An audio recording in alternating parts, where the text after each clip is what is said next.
میرے نبی دنیا سے جا رہے ہیں, دنیا سے جانے کا وقت ہے, 12 ربیع الاول ہے, پیر کا دن ہے, 7 جون ہے, 11 ہجری 633 عیسوی. جبریل نے آ کے صبح آپ نے ساری بیگمات کو بلایا, رخصت فرمایا, ملاقات کی, بیٹے کو بلایا, کان میں کہا میں جا رہا ہوں. وہ رونے لگی, رو نہیں, سب سے پہلے تیری میری ملاقات ہوگی. 6 ماہ بعد بیٹی بھی پہنچ گئی باپ کے پاس. پھر داماد کو بلایا, ان کو گود, ان کا سر اپنی گود میں رکھا, کمر پہ ہاتھ پھیرا, دعا دی, رخصت فرمایا. آخر میں اپنی آنکھوں کی ٹھنڈک کو بلایا, کون؟ حسن اور حسین. کہ میری آنکھوں کی ٹھنڈک حسن اور حسین, میرے جنت کے پھول حسن اور حسین.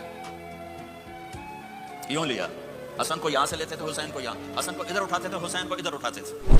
آخر میں ان کو بلا کر یوں لیا, اور ساتھ ہی آنسو ٹپ ٹپ ٹپ ٹپ ٹپ ٹپ. بیویوں کو جدا کیا, آنسو نہیں. بیٹی کو جدا کیا, آنسو نہیں.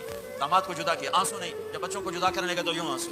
ایک کو زہر میں تڑپتے دیکھا, ایک کا کٹا سر نیزے پہ چڑھتے دیکھا, تو آنسو رک نہیں سکے, دعا نہیں کی, ہاتھ نہیں اٹھائے, اللہ کی تقدیر کے سپرد کر دیا, اولاد کو ذبح ہونے کے لیے تیار کر دیا کہ کل میری امت اولاد کے پیچھے جھوٹ نہ بولے, رشوت نہ لے, حرام کاروبار نہ چلائے, دھوکہ نہ دے, فراڈ نہ کرے. بچوں کو کہاں سے کھلائیں, بچوں کو کہاں سے پلائیں, کہ یہ میرا حسین کا سر کٹ کے سینے پر چڑھا ہوا ہے.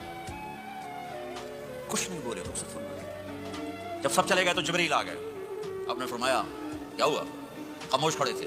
کہ موت کا فرشتہ دروازے پر اندر آنے کی اجازت چاہتا ہے. اپنے نبی کا مقام دیکھو, موت بھی پوچھ کے آتی ہے.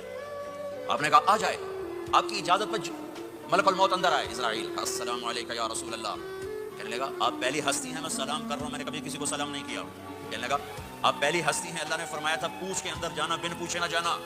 پھر کہنے لگے آپ پہلی ہستی ہیں, اللہ نے فرمایا آنا چاہیں تو لے آنا, رہنا چاہیں تو چھوڑ کے آ جانا. یہ وہ دربار رسالت ہے جہاں موت بھی پوچھ کے آتی ہے. آپ نے فرمایا میں اجازت دے دوں میری جان نکالو گے؟ کہا جی نکالوں گا. آپ نے یوں جبریل کو دیکھا, کیا کہتے ہو, جاؤں یا رہ جاؤں؟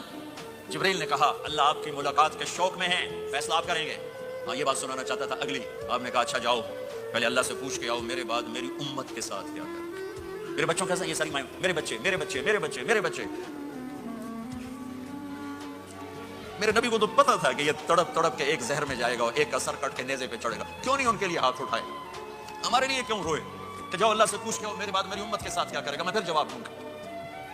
جبریل واپس گئے, موت کا فرشتہ کھڑا ہوا ہے, جواب آیا یا رسول اللہ آپ کا رب کہہ رہے ہیں آپ کی امت کو تنہا نہیں چھوڑوں گا. مجھے میرے رب کی قسم جو سن رہا جس نے ہمیں یہاں جمع کیا ہے, سنو میری بات غور سے. اگر میرے نبی یہ سوال نہ اٹھاتے تو آج میں اور آپ بھی بندر خنزیر میں بدل چکے ہوتے. میری اور رب کی کوئی رشتہ داری نہیں ہے.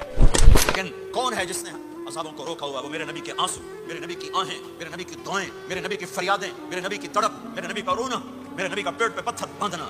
اس نے روک دیا. کوئی نبی جاتے ہوئے امت کے لیے نہیں رویا, واحد نبی ہیں جو جاتے ہوئے امت کے لیے روئے, میری امت میری امت میری امت.